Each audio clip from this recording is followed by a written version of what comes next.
আল্লাহ সুবহানাহু ওয়া তাআলা এই উম্মতে মুহাম্মাদের জন্য কিছু দিনই বিধান মানার জন্য আল্লাহ তাআলার নির্দেশনা দিয়েছেন, আর তার মধ্যে রয়েছে কোরআনুল কারীম। ঠিক ঠিক না? কোরআনুল কারীম হচ্ছে একমাত্র মুসলমানদের সম্পদ, যে কোরআনের উপর আমল করলে আল্লাহ সুবহানাহু ওয়া তাআলা ওয়াদা দিয়েছেন মুমিনদের জন্য রয়েছে জান্নাত। এই কোরআনকে যখন প্রশ্ন করা হয়, হে কোরআন তুমি কোথায় ছিলে, তখন কোরআন বলবে ফি লাওহিম মাহফুজ, আমি তো লৌহে মাহফুজে সংরক্ষিত ছিলাম। কোরআনকে যখন প্রশ্ন করবে কোরআন, তাহলে তুমি দুনিয়ার বুকে কিভাবে এসেছো, লৌহে মাহফুজ থেকে তুমি কিভাবে এসেছো, তখন কোরআন বলবে ইন্না আনজালনাহু ফি লাইলাতিল কদর। কোরআন উত্তর দিয়ে দিচ্ছে যে আমাকে তো লৌহে মাহফুজ থেকে কদর রজনীতে আমাকে সেখান থেকে অবতরণ করা হয়েছে। এরপর যখন কোরআনে কারীমকে জিজ্ঞাসা করা হয়, প্রশ্ন করা হয়, হে কোরআন তুমি কিভাবে বিশ্বনবী সরকার দু আলম সাল্লাল্লাহু আলাইহি ওয়াসাল্লামের উপর অবতরণ করেছো, কোরআন উত্তর দেয় শাহরু রমাদান আল্লাযী উনজিলা ফীহিল কুরআন, আমি কোরআন রমজান মাসে অবতরণ হয়েছে দুনিয়ার বুকে। এই কোরআন সূরা আলাতে 9 নম্বর আয়াতে বলে ফাযাক্কির ইন নাফআতি যিকরা। আল্লাহ সুবহানাহু ওয়া তাআলা সূরা আলার 9 নম্বর আয়াতে বলেন ফাযাক্কির ইন নাফআতি যিকরা, হে নবী আপনি তাদেরকে উপদেশ দিন, যদি তারা উপদেশ গ্রহণ করে তাদের জন্য উপকার কাজে আসে। সায়াযাক্কারু মান ইয়াখশা, যারা এই কোরআনকে ভয় করে, যারা এই কোরআনের মালিককে ভয় করে, যারা আখিরাতকে ভয় করে, সায়াযাক্কারু মান ইয়াখশা, আপনি দেখবেন অতি সত্বর তারাই এই কোরআনকে নসিহত হিসেবে গ্রহণ করবে। এই কোরআন কি কাফের মুশরিকরা মানে না, ইহুদি খ্রিস্টানরা মানে না? তাহলে কি বলতেছে আল্লাহ? সায়াযাক্কারু মান ইয়াখশা, যে একমাত্র আল্লাহকে ভয় করে সেই এই কোরআনকে মানবে, সেই এই কোরআনের নসিহাকে মানবে। ওয়াতাজান্নাবুহাল আশকা, আর যে হতভাগা সে তো মানবে না, সে তো গ্রহণ করবে না। আল্লাযী ইয়াসলান নারুল কুবরা, আর যে এই কোরআনকে মানবে না সে তো যাবে ইয়াসলান নারুল কুবরা, উত্তপ্ত জাহান্নামে। যে কোরআনকে মানবে না সে কোথায় যাবে? জাহান্নামে। তাহলে আমরা এই কোরআন মাহফিলে এসে কোরআনের কথা শুনতে এসে খুশি কি খুশি না? খুশি। আপনারা যেমন খুশি আমার আল্লাহ তেমন খুশি। সহিহুল বুখারী 6408 নম্বর হাদিসের বর্ণনা, ইন্না লিল্লাহি মালাইকাতান ইয়াতুফুনা ফিত তুরুক, আল্লাহ তাআলার কিছু নিযুক্ত ফেরেশতা রয়েছে, তারা দুনিয়ার বুকে রাস্তাগুলোতে ঘুরে বেড়াচ্ছে, যেখানেই দ্বীনি কোন আলোচনা হচ্ছে আল্লাহ তাআলার কাছে তারা ক্যামেরা বন্দী করে তুলে ধরছে। সুবহানাল্লাহ। একবার বাদশা হারুন রশিদ তার ওয়াইফকে নিয়ে নদীর পাড়ে ভ্রমণ করতে গিয়েছিল, তখন দেখতেছে এক ফকির ঘর বেচতেছে, জান্নাতের টিকিট বেচতেছে। তখন বলতেছে বউ, অর্থাৎ বাদশার ওয়াইফ বলতেছে যে দেখো জান্নাতের টিকিট পড়তেছে পাগলায়, আমরা কিছু টিকিট কিনে নেই। তখন বাদশা হারুন রশিদ বলতেছে যা দেখি তা বিশ্বাস করি, যা দেখি না তা বিশ্বাস করি না। এই পাগলা কি গ্যারান্টি আছে যে জান্নাতের টিকিট আছে? গ্যারান্টি আছে? নাই। অতঃপর যখন বাদশা বাড়িতে গিয়ে ঘুমালেন, ঘুমানোর পরে ঘুমের ঘরে স্বপ্নে দেখলেন যে কালকে যে পাগলা জান্নাতের টিকিট বিক্রি করেছে আসলে তা জান্নাতের টিকিট ছিল। সুবহানাল্লাহ। অতঃপর নদীর পাড়ে যখন বলল পাগলা দাও দাও দাও আমাকে 2টি টিকিট দাও, তুমি কত টাকা চাও? কয় না না আজকে আর হবে না, আজকে তো তুমি বাস্তবায়ন হওয়ার পরে এসেছো, না আজকে আর চলবে না। তার ঈমান হচ্ছে অদৃশ্যের প্রতি ঈমান আনা। আমরা আল্লাহকে দেখেছি? আল্লাহর ফেরেশতাদেরকে দেখেছি? নবী রাসূলদেরকে দেখেছি? তাহলে আমরা কি করেছি? না দেখে। আর ঈমান হচ্ছে ঈমান বিল গায়ব, না দেখে বিশ্বাস করা। ফাযাক্কিরিন নাফআতি যিকরা, তাহলে এই কোরআন নসিহতকারী, কোরআনের নসিহত যে উপদেশ গ্রহণ করে, যে উপদেশ গ্রহণ করে, সায়াযাক্কুরু মান ইয়াখশা, তাহলে উপদেশ গ্রহণ করে একমাত্র যে আল্লাহকে ভয় করে সে উপদেশ গ্রহণ করে। ওয়া ইয়াতাজান্নাবুহাল আশকা, আর যে হতভাগা সে তো ঈমান গ্রহণ করবে না এবং উপদেশও গ্রহণ করবে না। কিছু আছে কয় এমন তো বহুত চলবে কিয়ামত পর্যন্ত নাকি না। আল্লাযী ইয়াসলান নারুল কুবরা, যারা উপদেশ গ্রহণ করেনি তারা তো হচ্ছে হতভাগা, আর হতভাগারা যাবে উত্তপ্ত জাহান্নামে, নাউযুবিল্লাহ।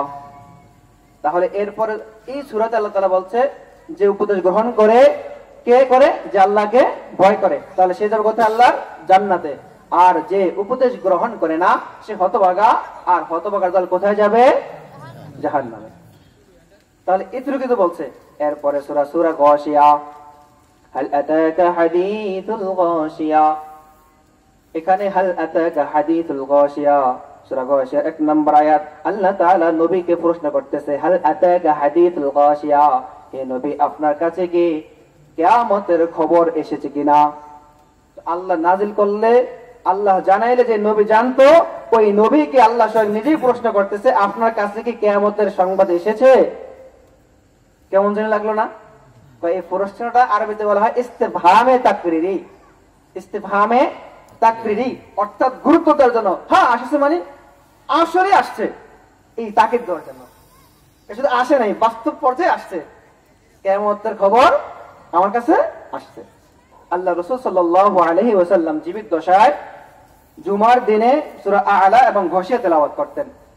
এই হাদিসটি সুনানুন নাসাই 1424 নম্বর হাদিসের বর্ণনা। অতঃপর ইবনে কাসির 592 নম্বর পৃষ্ঠা এই আয়াতের তাফসীর করতে গিয়ে বলেন, মাররান নবী সাল্লাল্লাহু আলাইহি ওয়াসাল্লাম বিইমরাতিন ওয়া হিয়া তাকরাউ হাল আতাকা হাদিসুল গাশিয়া। আল্লাহর হাবিব সাল্লাল্লাহু আলাইহি ওয়াসাল্লাম একবার এক মহিলার পাশ দিয়ে অতিক্রম করছেন, আর শুনতেছেন ওই মহিলা সূরা গাশিয়া তেলাওয়াত করতেছে আর বলতেছে, হাল আতাকা হাদিসুল গাশিয়া। ফাকামা, আল্লাহ রাসূল সাল্লাল্লাহু আলাইহি ওয়াসাল্লাম দাঁড়িয়ে গেলেন, ফায়াস্তামিউ, এবং কান লাগিয়ে শ্রবণ করলেন। ওই মহিলা যে তেলাওয়াত করতেছে ওই তেলাওয়াত কান লাগিয়ে শ্রবণ করলেন। ফায়াকুলু, অতঃপর শ্রবণ করার পরে বললেন, নাআম ক্বাদ জাআনি, অর্থাৎ মহিলা তো তেলাওয়াত করতেছে হাল আতাকা হাদিসুল গাশিয়া, আপনার কাছে কি কিয়ামতের সুসংবাদ, আপনার কাছে কি কিয়ামতের খবর এসেছে?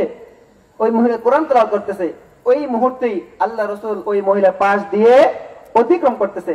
তাহলে এই কথাটা মহিলা যদিও তেলাওয়াত করে, আর এই আয়াত কার উপর নাযিল হয়েছিল? রাসূল সাল্লাল্লাহু আলাইহি ওয়াসাল্লাম। যেহেতু রাসূল সাল্লাল্লাহু আলাইহি ওয়াসাল্লামের খবরটা এসেছে, আল্লাহ রাসূল দাঁড়িয়ে শুনে উত্তর দিতেছে, হ্যাঁ আমার কাছে এই খবর এসেছে। মহিলা তেলাওয়াত করে, আল্লাহ রাসূল বলতেছে, হ্যাঁ আমার কাছে এই খবর এসেছে। তাহলে গাশিয়া শাব্দিক অর্থ কি? গাশিয়ার সুসংবাদ, সংবাদ এসেছে। গাশিয়া হচ্ছে কিয়ামতের নামের মধ্য হতে একটি নাম। অর্থাৎ হে নবী, সমস্ত নবী রাসূলরা তো তাদের উম্মতদেরকে কিয়ামত সম্পর্কে হুঁশিয়ারি করেছে। আপনার নিকট কিয়ামত সম্পর্কে আমি জানিয়ে দিলাম কিয়ামত কবে হবে, তা না জানলেও কিয়ামত আপনার উম্মতের উপরই পতিত হবে। আর গাশিয়া হচ্ছে কিয়ামতের নামের মধ্য হতে একটি নাম। তাহলে কিয়ামতের সংবাদ যেহেতু এসেছে, তার মানে কিয়ামত সত্যি সংগঠন হবে, হবে না? কিয়ামত সংগঠিত হবে। সূরা শুআরা আয়াত নাম্বার 7 আল্লাহ তাআলা বলতেছে, ওয়াতুনযিরা ইয়াওমাল জামঈ, অর্থাৎ ইয়াওমাল জামঈ হলো যেদিন মানুষগুলো একত্রিত হবে। আর কোন দিন মানুষগুলো একত্রিত হবে? কোন দিন? কিয়ামতের দিন। তাহলে ইয়াওমাল জামআ মানে কি? কিয়ামতের দিন। লা রাইবা ফি, তাতে কোনো সন্দেহ নাই। তার মানে কিয়ামত যে হবে তাতে এক বিন্দু পরিমাণও কোনো সন্দেহ নেই। এরপরের অংশটা কি বলতেছে? ফারিকুম ফিল জান্নাহ ফারিকুম ফিস সাঈর। কিয়ামত দিবসে ফয়সালা হয়ে যাবে, একদল জান্নাতি আর একদল জাহান্নামী। তাহলে যারা, ওই যে বললাম, কোরআনকে যারা উপদেশের গ্রহণ করে তারা যাবে কোথায়? জান্নাতে। আর যারা করে না তারা কোথায়? জাহান্নামে। ফারিকুম ফিল জান্নাহ ফারিকুম ফিস সাঈর। একদল তো জাহান্নামে, আরেক দল তো যাবে জান্নাতে। এবার জাহান্নামের ভয়াবহতা কেমন হবে? হাল আতাকা হাদিসুল গাশিয়া এর পর 2 নম্বর আয়াত আল্লাহ বলতেছে উজুহু ইয়াউমাইদিন খাশিআ উজুহু ইয়াউমাইদিন খাশিআ আপনি দেখবেন কিয়ামত দিবসে সেদিন কতগুলো চেহারা কালো আচ্ছন্ন হয়ে গেছে, মনে হচ্ছে এত পেরেশান, এত দিনের বেলা সূর্য উঠছে তারপরে সে চোখে দেখে না পেরেশানের কারণে। একদল মানুষ থাকবে তাদের চেহারা এত কালো হয়ে যাবে যে মনে করতেছে তাদের প্রতি আজকে মনে হয় সবচেয়ে লানতের দিন, আর কিছু নাই, সবচেয়ে পেরেশানগ্রস্ত, চিন্তাগ্রস্ত, বাঁচার কোনো উপায় নাই, এজন্য তাদের চেহারাগুলো কালো হয়ে যাবে। সূরা ইব্রাহিমের 49-50 নম্বর আয়াত আল্লাহ বলেন ওয়াতারাল মুজরিমিনা মুকাররানিনা বিল আসফাদ আপনি সেদিন দেখবেন জাহান্নামীদের চেহারা কালো আচ্ছন্ন হয়ে গেছে, মুকাররানিনা বিল আসফাদ তাদেরকে বেরি পরাচ্ছে, শিকল পরাচ্ছে, জাহান্নামের শিকল পরাচ্ছে, জাহান্নামের শিকল পরিয়ে তাদেরকে নিয়ে যাওয়া হচ্ছে। ওয়াসারাবিলুহুম মিন কাদিরান আর জাহান্নামীদের পোশাক হবে আল কাতরান নাই কালো পোশাক। জাহান্নামীদের পোশাক শুধু আল কাতরান নাই কালো পোশাক হবে না, ওয়াতাগশা উজুহাহুমুন নার তাদের চেহারাগুলো তো জাহান্নামের আগুনে ঢেকে নিয়েছে, এজন্য তাদের চেহারাগুলো কালো, মনে হচ্ছে পেরেশান আর পেরেশান। তাহলে জাহান্নামের ভয়াবহতার কারণে তাদের চেহারাগুলো কি হয়ে গেছে? কালো হয়ে গেছে। জাহান্নামের ভয়াবহতা কেমন সামনে আসতেছে। অতঃপর এ ওয়াজুহু ইয়াউমাইদিন খাশিআ এরপর 3 নম্বর আয়াত বলছে আমিলাতুন নাসিবা সেদিন কাদের চেহারাগুলো কালো হয়ে যাবে আল্লাহ তাআলা বর্ণনা দিচ্ছে। আমিলাতুন নাসিবা যারা দুনিয়ার বুকে অনেক কষ্ট কালাশ করে আমল করে কিন্তু সহি পদ্ধতিতে আমল করে না, মন গড়া আমল করে, যার ইচ্ছা তাই বলে বেড়ায়, যার মতো না, কোরআনকে মানে না, সুন্নাহকে মানে না, যার মন ইচ্ছা সে বলে আমি সবচেয়ে বেশি জানি। এই আয়াতগুলো বিশেষ করে ইহুদি খ্রিস্টানদের ক্ষেত্রে বলা হয়, কেননা ইহুদি খ্রিস্টানরা আল্লাহ রাসূল সাল্লাল্লাহু আলাইহি ওয়াসাল্লামের উপর ঈমান আনে নাই, আমাদের কোরআনকে কোরআন হিসেবে তারা স্বীকৃতি দেয় নাই, তারা তাদের মন গড়া বাইবেলকে বানিয়ে নিয়ে তারা তদ অনুযায়ী আমল করছে। এজন্য আমিলাতুন নাসিবা তারা দুনিয়ার বুকে আমলকারী কষ্টকারী থাকবে, নাসিবা কিয়ামত দিবসে তারা থাকবে ক্লান্ত। কিয়ামত দিবসে তারা কি থাকবে? ক্লান্ত। দুনিয়াতে আমল করছে, আমরা আমল করি না সওয়াবের আশায়, কিন্তু তারা আমিলাতুন নাসিবা দুনিয়ার বুকে তারা আমল করেছে ঠিক, কিন্তু মন গড়া দ্বীনে হক সত্য ধর্মের উপরে তারা আমল করে নাই। এজন্য বহুত মাজার পূজারী আছে কি নাই? বহুত বন্ডপীর আছে কি নাই? তাহলে তারা তাদেরকে সবক দেয় যে পায়ের নিচে সিজদা করো, তাদেরকে সবক দেয় তোমরা কবরে সিজদা করো, তাহলে তার দ্বীনে হকের উপর আছে না, বরং তারা মন গড়া নিজের মন মতো বানিয়ে নিয়েছে। এই জন্য আমিলাতুন নাসিবা তারা দুনিয়ার বুকে অনেক কষ্ট করবে, অনেক আমল করবে, কিন্তু রোজ মাহশর কিয়ামতের দিবসে নাসিবা তারা ক্লান্ত হয়ে যাবে, কোনো ফল আসবে না। কোনো ফল আসবে না? আসবে না। কারণ তারা দুনিয়াতে আমল করেছে, কি উদ্দেশ্যে করেছে? মন গড়া কোরআন সুন্নাহকে তারা মানে নাই, মানছে? মানে নাই। আর তাফসীর আছে, সেদিকে যেতে পারবো, সময় কম, আমি একটু সামথিং তাফসীর করব ইনশাআল্লাহ। হ্যাঁ,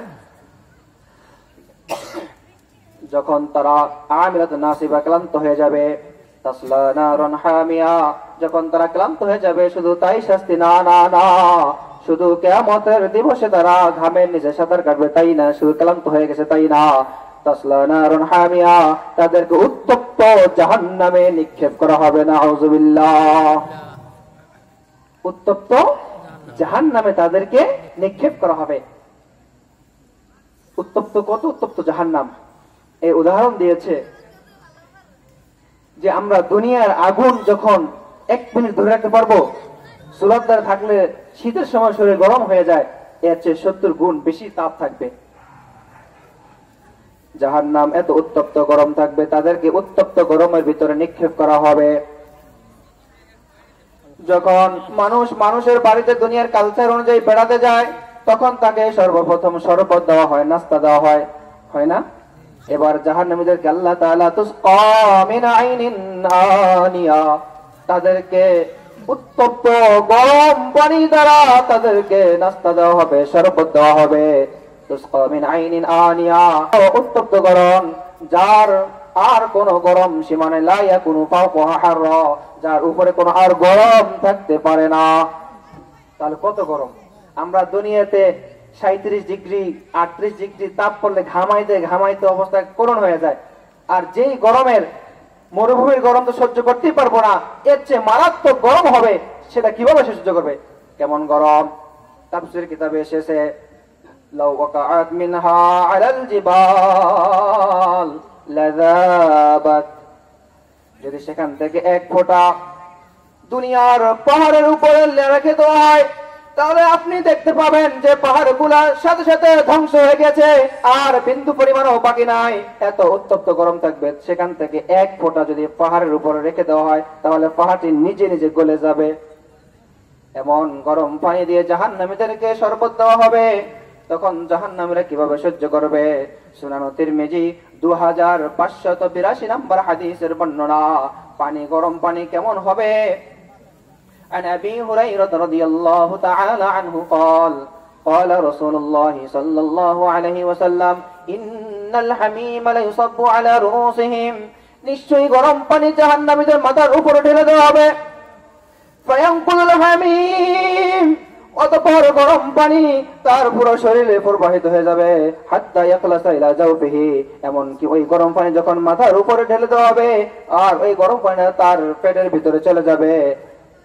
পেটের ভিতরে যখন চলে যায়, ফায়াসলুতা মা ফি জাওফিহি, তার পেটের ভিতরে যা আছে নারী ভুঁড়িগুলা সবগুলো একবারে গলে যাবে। এত উত্তপ্ত গরম থাকবে, নারী ভুঁড়িগুলা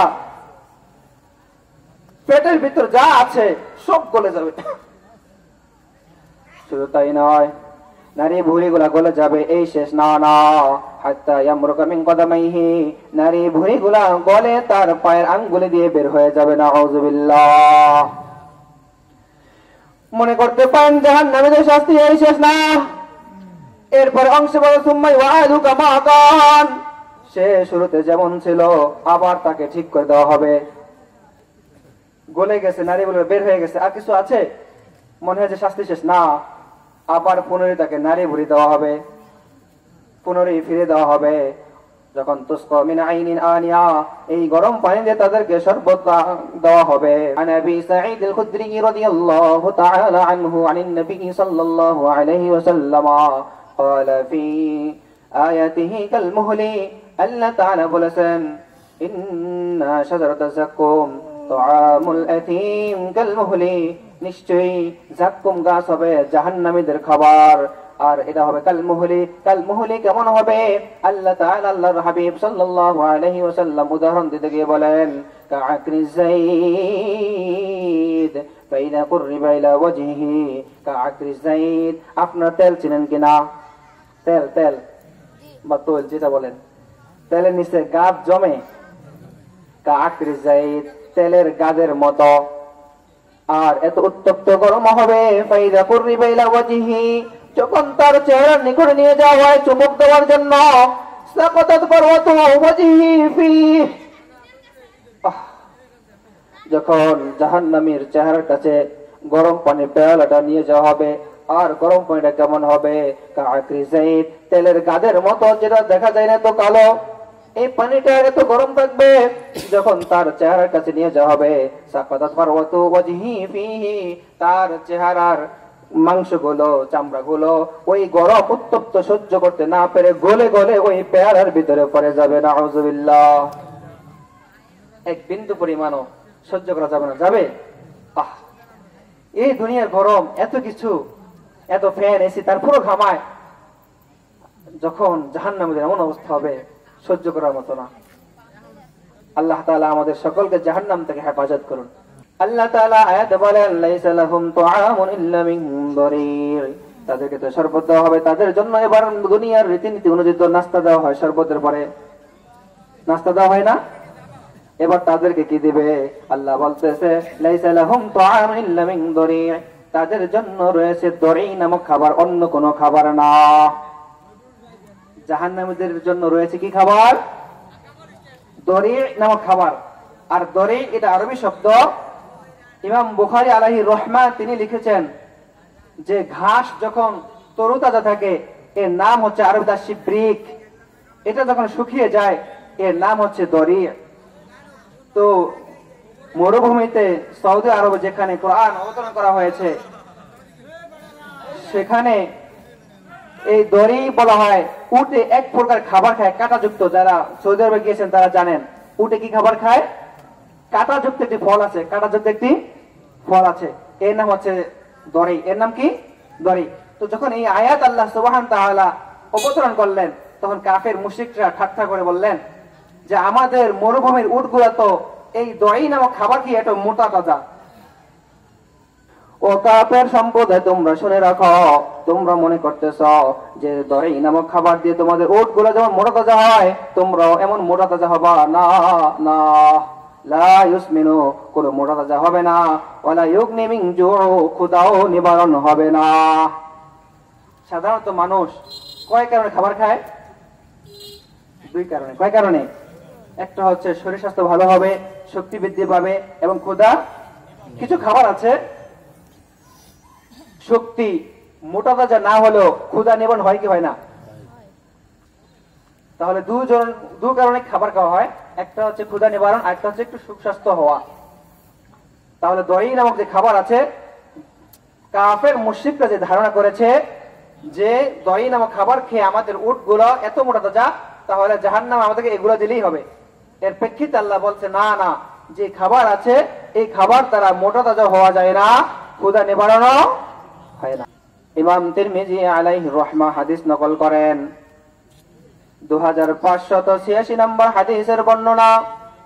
দড়ি নামক খাবার কেমন হবে? ইউলকা আলা আহলিন নারি আল জু'। ইমাম তিরমিজি আলাইহির রাহমা হাদিস বর্ণনা করেন জাহান্নামীদের জন্য আল্লাহ তাআলা ক্ষুধা নির্ধারণ করে দেওয়া হবে। তারা ক্ষুধার তৃষ্ণায় একবারে পাগল হয়ে যাবে। তারা ফায়াদিলু মাহুম মিনাল আযাব, আর জাহান্নামে যে ক্ষুধাটা দেওয়া হবে সেটাও আযাবের ওই অন্তর্ভুক্ত। শুধু আমরা মনে করি যে জাহান্নামে একমাত্র মানে আগুন দ্বারা এটাই শাস্তি, এটা মনে করতাম না। না, ইউলকু আলা আহলিন নারি আল জু', তাদেরকে শাস্তি হিসাবে আল্লাহ তাআলা ক্ষুধা দিবেন, ক্ষুধা।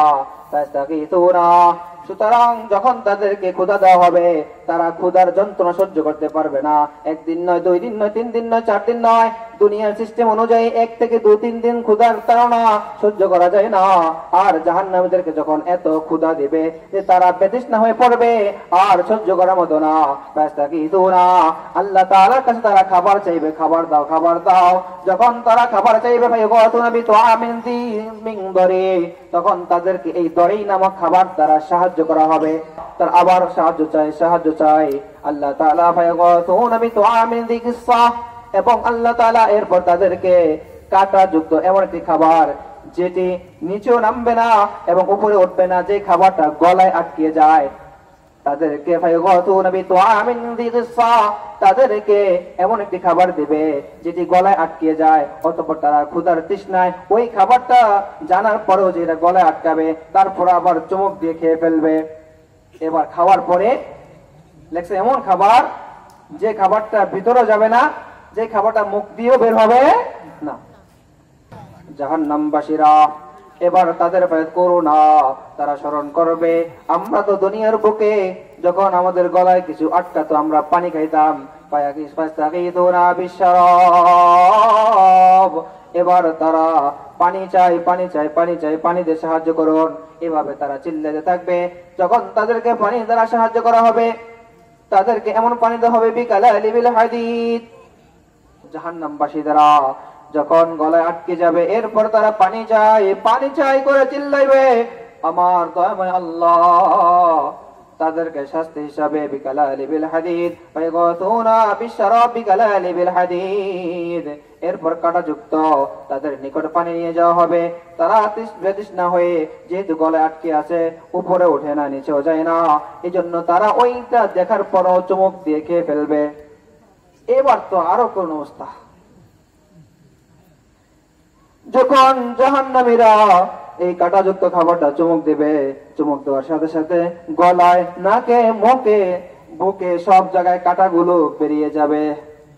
বেরিয়ে যে একবারে বাইর হবে না, না, একদম আটকে থাকবে। কি থাকবে? আটকে থাকবে, জাহান্নামের শাস্তি।